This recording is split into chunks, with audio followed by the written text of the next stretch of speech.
So, rubbish. What a load of rubbish.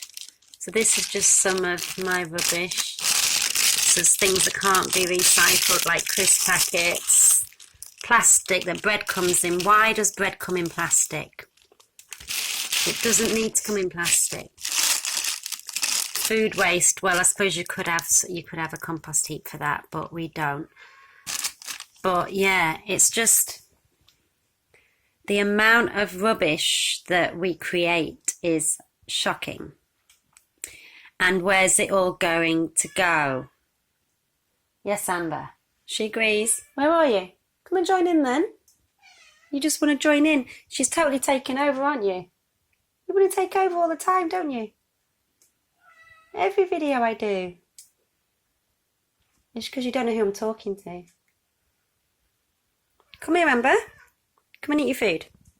Come on. Come on. Hey, there she is, beautiful. Say hello. She agrees, don't you? What a load of rubbish. Yes. So, as I was saying, where is it all going to go? We've obviously had a lot of landfills in this country, in the UK, but there's really, they're all getting too full. There's nowhere for them to go. And for some time, we've been shipping our rubbish to other countries. I think a lot of European countries have been doing that, shipping it to China, shipping it to the poorer countries.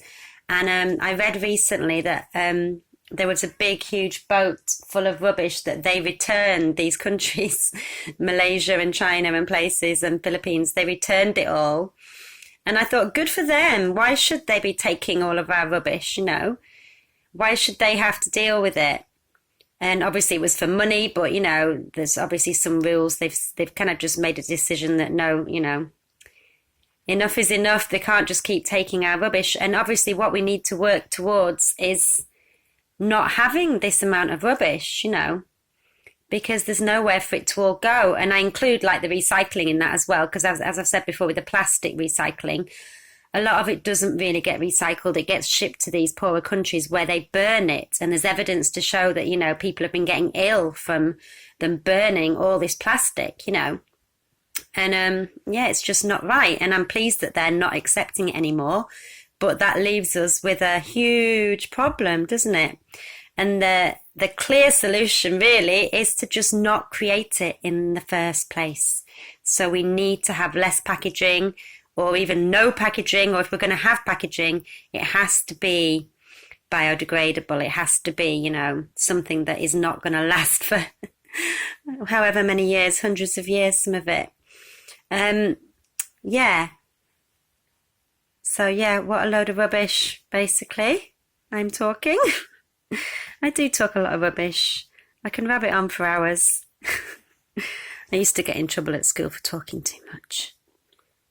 But yeah, also, when societies break down, that's the other thing I wanted to say.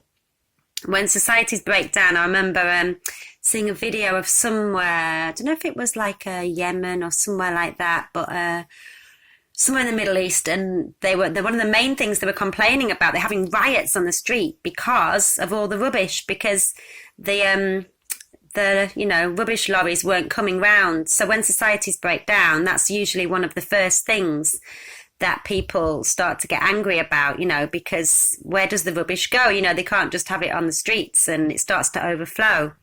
So, that's something that could potentially happen as well here. So I think if we just try to not create any rubbish, or as little rubbish as possible, to really think about when you're buying stuff. I don't, obviously, but everyone needs to, I'm guilty as well. I try to buy things that, aren't in too much packaging, but ultimately, sometimes it ends up happening, and sometimes there's not much choice, so we need to really try and work on that somehow. Have zero waste if we can. That would be the ideal world to live in.